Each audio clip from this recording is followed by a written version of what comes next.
Abra sua Bíblia, Lucas capítulo 11. Lucas capítulo 11. Nós vamos ler do verso 29 até o verso 36.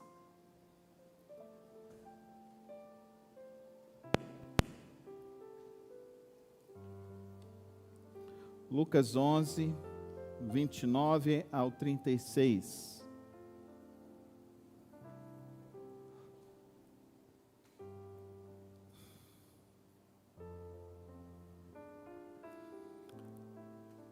Aumentando a multidão, Jesus começou a dizer: esta é uma geração perversa. Ela pede um sinal milagroso, mas nenhum sinal lhe será dado, exceto o sinal de Jonas.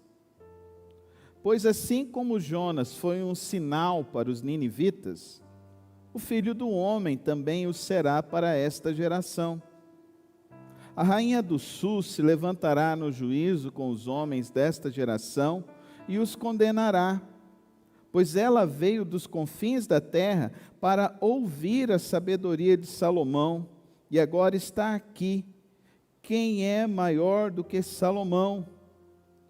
Os homens de Nínive se levantarão no juízo com esta geração e a condenarão, pois eles se arrependeram com a pregação de Jonas, e agora está aqui quem é maior que Jonas. Ninguém acende uma candeia e a coloca em lugar onde fica escondida ou debaixo de uma vasilha. Ao contrário, coloca-o no lugar apropriado, para que os que entrem possam ver a luz. Os olhos são a candeia do corpo. Quando seus olhos forem bons, igualmente todo o seu corpo estará cheio de luz. Mas quando forem maus, igualmente o seu corpo estará cheio de trevas. Portanto, cuidado para que a luz que está em seu interior não sejam trevas. Logo, se todo o seu corpo estiver cheio da luz, e nenhuma parte dele estiver em trevas, estará completamente iluminado, como quando a luz de uma candeia brilha sobre você. Oremos. Obrigado, Senhor, pela tua santa palavra. Obrigado, Senhor, porque podemos nesta manhã abri-la, podemos aqui agora, ó Deus, lê-la, anunciando assim, ó Deus, os teus profundos e verdadeiros desejos, e que agora, ó Deus, quando vamos estudar e meditar, refletir, ó Deus, sobre essas verdades, que o teu Santo Espírito, ó Deus, possa iluminar nossos corações e nossas mentes, para que possamos ser capazes de compreender os teus planos e o teu propósito. É assim que nós oramos ao Senhor, em nome de Jesus. Amém. Conta-se uma história de que um jovem perguntou a um sábio como ele poderia atingir a sabedoria. E esse sábio disse a ele o seguinte, que existiam duas enormes feras dentro de cada ser humano. Uma fera que se chamava trevas, e outra fera que se chamava luz. E esse sábio disse a ele: aquela fera que você alimentar, será a fera que vencerá sobre a sua vida. Eu lendo esse texto, é sobre isso que Jesus entra agora no seu mais extenso discurso, que nós vemos que no livro de Mateus, ele pega o capítulo 5, 6 e 7 para falar desse discurso do Senhor nas montanhas. Depois, na composição de Mateus, lá no capítulo 25, ele vai trazer essa reflexão. A composição de Mateus, então, é diferente da composição de Lucas. Lucas, então, tem um objetivo ao introduzir essa reflexão aqui. E nessa reflexão que ele está trazendo, ele traz dois grandes perigos que aquelas pessoas que estavam ouvindo Jesus sofriam. O primeiro grande perigo se chamava incredulidade.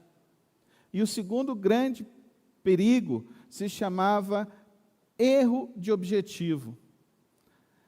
Incredulidade, e ele usa o exemplo aqui de Jonas, da rainha de Sabá e do povo ninivita. E isso é muito interessante, porque esses três grupos, o Senhor Jesus diz que condenará aqueles que estão vivendo na incredulidade. Aqueles que ouvem a palavra de Deus, mas não a compreendem. Muito interessante porque Jesus dá essa ênfase no discurso de ouvir a mensagem do Evangelho, mas não querer viver a mensagem do Evangelho. É isso que ele está dizendo aqui. Ele está dizendo que a geração que está ouvindo e está rechaçando ou se levantando contra ele é uma geração que ela é contrária até mesmo aos ninivitas. E você se lembra que Jonas, quando foi pregar a Nínive, ele não queria anunciar a palavra de Deus, porque Jonas, ele diz duas coisas nesse discurso dele. A primeira coisa que ele diz lá é Jonas: Senhor, eu não vou porque o Senhor vai mudar de ideia depois. Porque Deus falou, se eles não se converterem, eu vou destruir Nínive. Então, Jonas sabia que existia um grande poder no anúncio do Evangelho. E Jonas entendia que esse anúncio poderia ser transformador. Jonas, então, ele foge. Ele foge, ele vai para Tarsis. Lá naquele navio, então, eles enfrentam a tempestade. Jonas compreende, então, que tudo que está acontecendo é por causa da rebeldia dele, por causa da incredulidade dele, por causa de tudo aquilo, da rebeldia que ele estava vivendo contra Deus. Então, ele é lançado ao mar, um grande peixe o engole, ele passa por 3 dias naquele local, e depois aquele grande peixe o lança numa praia. Então, aí Jonas, depois dessa experiência, vai e prega a Nínive. E ao anunciar a Nínive, o que acontece? Os ninivitas não pediram milagre. Os ninivitas não pediram bênção. Os ninivitas simplesmente creram na mensagem que Jonas anunciou. Olha que interessante isso. Jesus havia feito um milagre. 3 grandes milagres aconteceram antes dele anunciar. Ele multiplicou os pães, ele expulsou um demônio, o demônio daquele que estava surdo. Jesus, ele também curou um aleijado. 3 grandes sinais aconteceram. E aquele povo ainda pede para Jesus o quê? Mais um sinal. Agora Jesus diz a eles: o povo de Nínive compreendeu mais profundamente o discurso de Jonas do que vocês. A rainha de Sabá, ela era uma etíope. Era um povo que não era devoto a Deus. Eles não eram monoteístas, eles eram politeístas.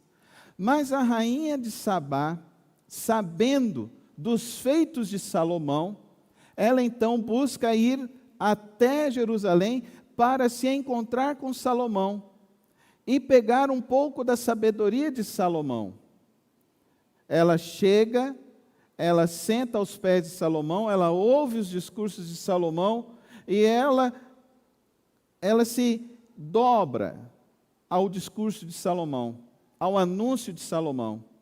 E agora Jesus diz a esse povo: ela vai julgar vocês, porque vocês estão aqui só pedindo um sinal, porque vocês só estão vindo aqui querendo uma bênção, vocês só estão aqui buscando resolver os seus problemas do transitório, e não estão querendo compreender a extensão do que é o Evangelho e do que é o poder de Deus. Os ninivitas se converteram. Os ninivitas jogaram fora os deuses que eles adoravam. Os ninivitas derrubaram os altares que eles tinham na cidade. Os ninivitas estipularam um jejum para toda a cidade, para perdão dos pecados. Queridos irmãos, e esse nosso tempo que nós estamos vivendo? As pessoas vão às igrejas para quê? Buscando uma bênção? Querendo mais e mais bênçãos? As pessoas vão às igrejas para quê? Por diversão? Para encontrar alguém para se casar, para fazer um bom negócio? Qual é o motivo que te traz a vir adorar a Deus? Qual é a sua expectativa em estar adorando a Deus?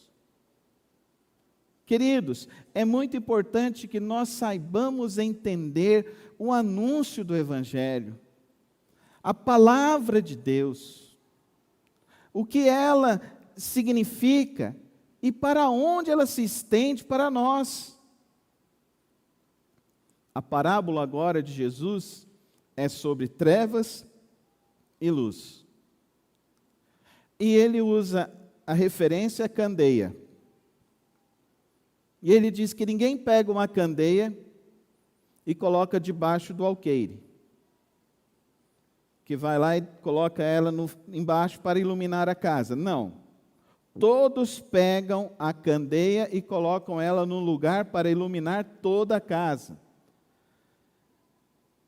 Acho que os mais jovens não viram isso, não passaram por essa experiência. Alguns já nasceram na época que já tinha eletricidade e todas as comodidades que a eletricidade tinha. Mas eu me lembro da minha vozinha e do meu vozinho que morava próximo de Campo Grande. Eles moravam numa fazenda. Meu avô trabalhou muitos anos nessa fazenda e o dono dessa fazenda deixou eles morarem num local próximo a uma nascente de um rio. E era muito bonito aquele local. Mas o dia acabava às 18 horas, porque 18 horas já estava escuro. E a minha avó, ela tinha um fogão caipira. E aquele fogãozinho, ele nunca apagava o fogo. Interessante, né? Ficava ligado o dia inteiro. Ela só ia colocando as madeirinhas lá. Minha avózinha já era bem idosa. Meu avô morreu com 102 anos, a minha avó morreu com 96 anos. Viveram muito. Ano que vem minha mãe faz 90 anos. Se eu conseguir chegar à idade da minha mãe, vou estar muito satisfeito. Mas é interessante que aí a minha vozinha pegava um lampiãozinho, acendia, colocava lá na cozinha, pegava um fogarelzinho que ela tinha de querosene, acendia, colocava na sala e outro no quarto. E assim passávamos as noites. Eu nunca vi a minha avó pegar o fogareirozinho dela, a candeiazinha dela e colocar embaixo. Eu nunca vi ela fazendo assim. Mas eu vejo muitos crentes que pegam as suas Bíblias, fecham no domingo e não abrem mais. Eu vejo crentes que esquecem a palavra de Deus. Aliás, o Ministério Pão e Vida sempre agradece, que toda a Bíblia que é deixada aqui na igreja vai lá para o Pão e Vida, viu, irmãos? Se você for lá e achar uma Bíblia que está o seu nome, você não pode pegar mais, porque já foi doado. Queridos, quantas e quantas pessoas não dão valor à palavra de Deus? Quantas e quantas pessoas não dão valor às Sagradas Escrituras? Quantas e quantas pessoas não valorizam isso?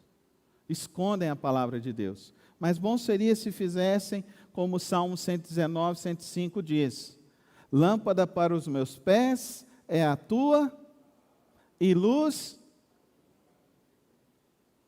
Essa é a palavra do Senhor.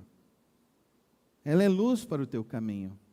Será que é possível nós, como cristãos, viverem sem a palavra de Deus? Viverem sem o compromisso da palavra de Deus? Viverem sem permitir que a palavra de Deus venha e nos transforme?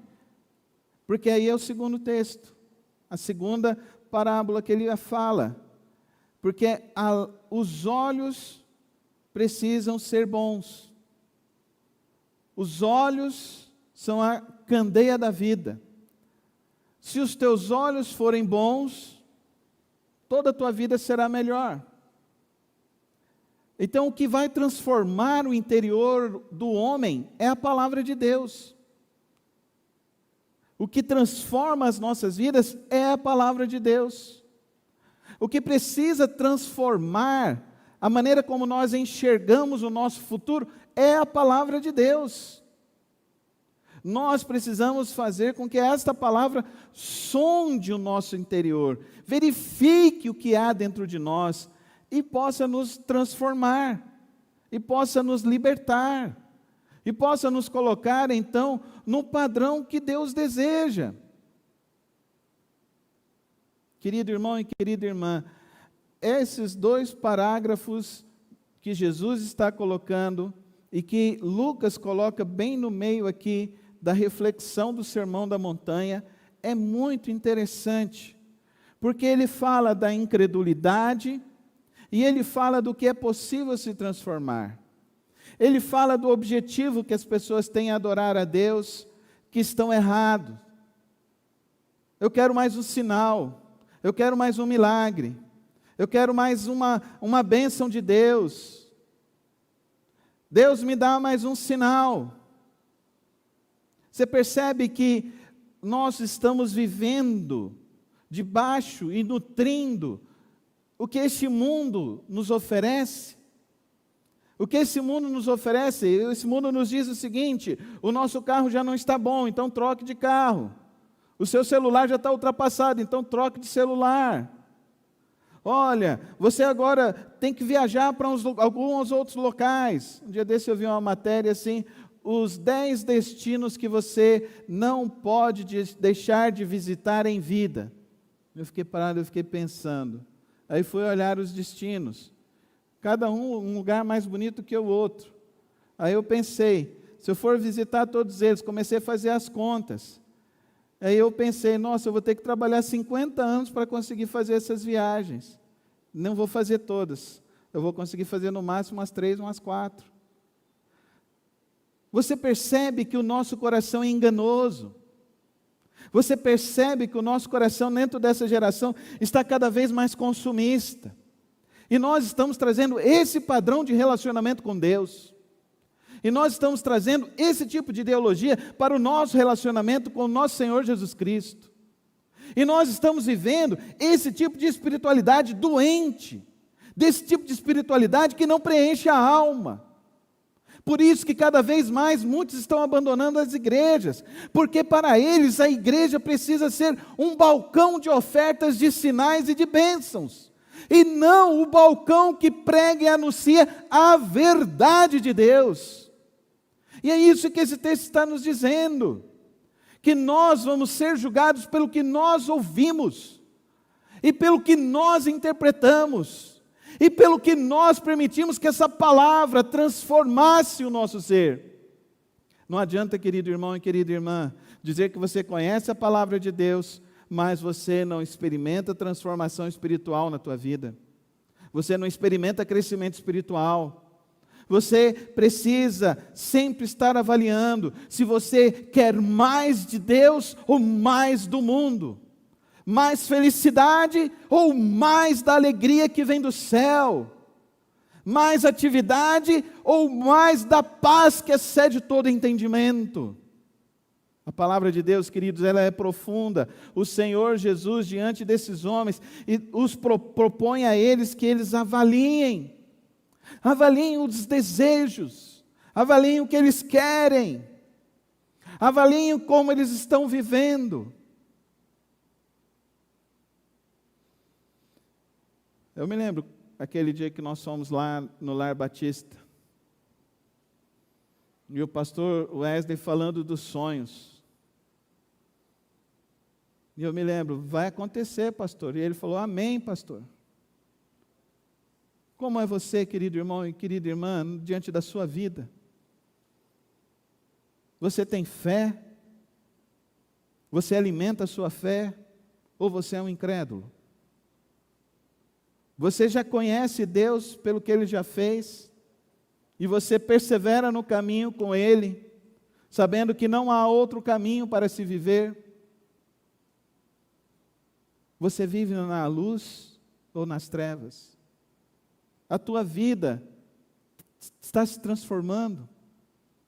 O seu estilo de vida, a sua caminhada com Deus, o seu conhecimento sobre a palavra?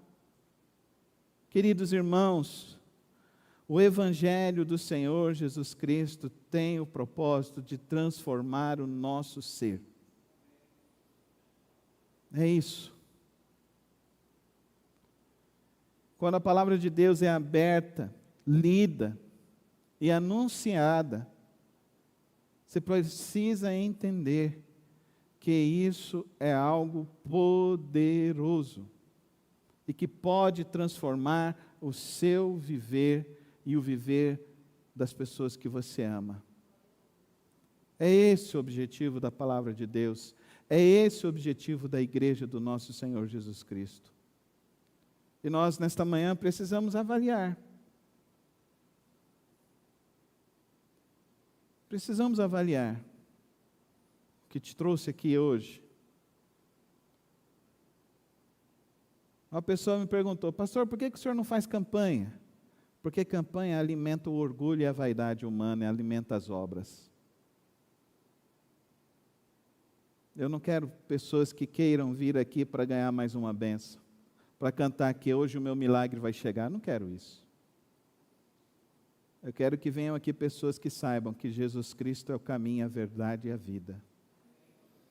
Que saibam que há um único Deus deste universo e é Ele, e Ele precisa ser adorado e exaltado, porque Ele é poderoso.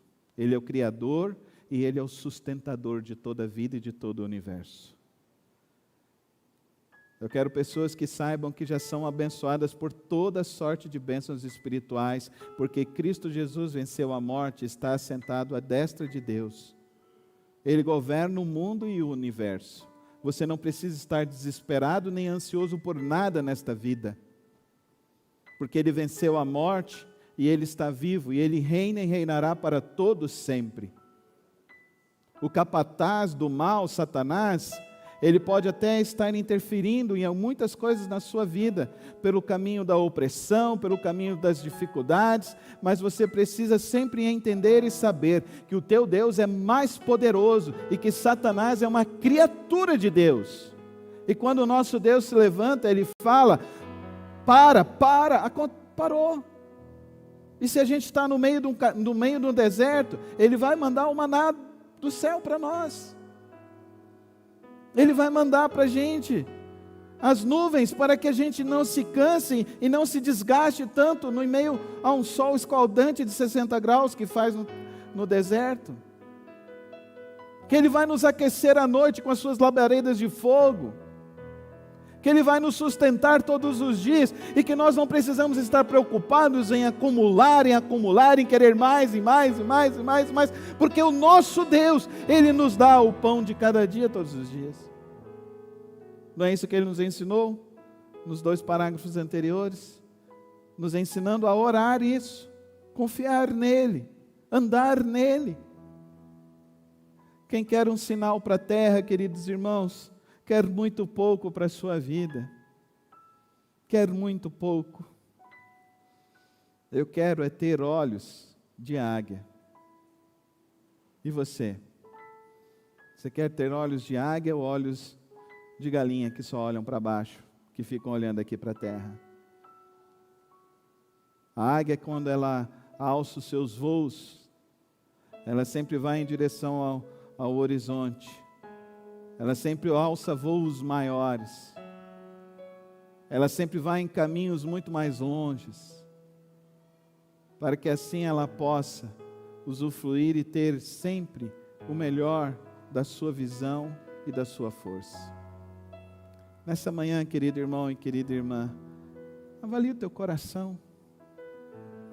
Deixa de ter um olhar que só olha para a terra e comece a ter um olhar que só olha para o céu e para a eternidade onde você vai viver. É esse o nosso destino.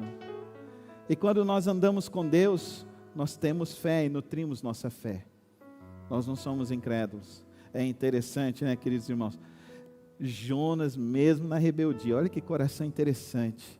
Mesmo na rebeldia, mesmo fugindo de Deus, Jonas sabia que Deus é poderoso. Amém, irmãos? Deus é poderoso para mudar o coração de uma cidade. Já parou para pensar? Deus é poderoso para mudar o coração de uma família, o coração de uma pessoa. Amém, irmãos? Anuncie a palavra como Jonas anunciou.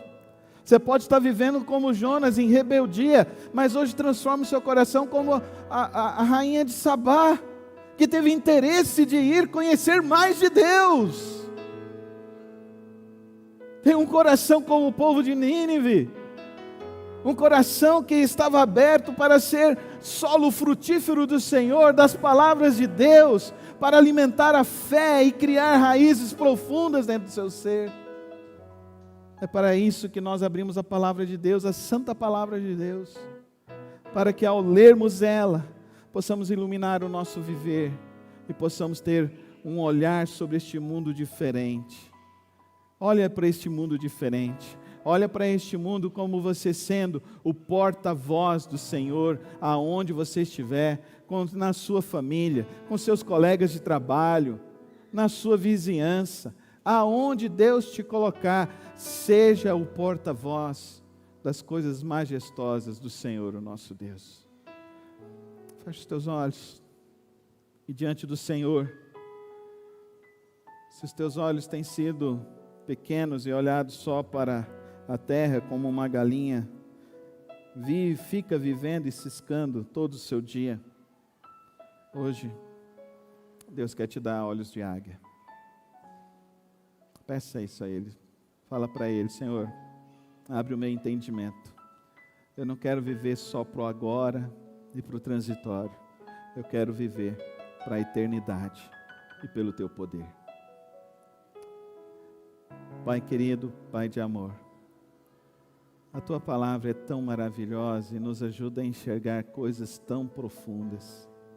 Que nesta manhã o Teu Santo Espírito venha abrir os nossos olhos, venha abrir a janela dos nossos corações e venha gerar, ó Deus, fé, alegria, coragem para andar sempre nos Teus caminhos.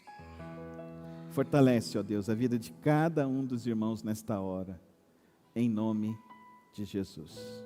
Amém.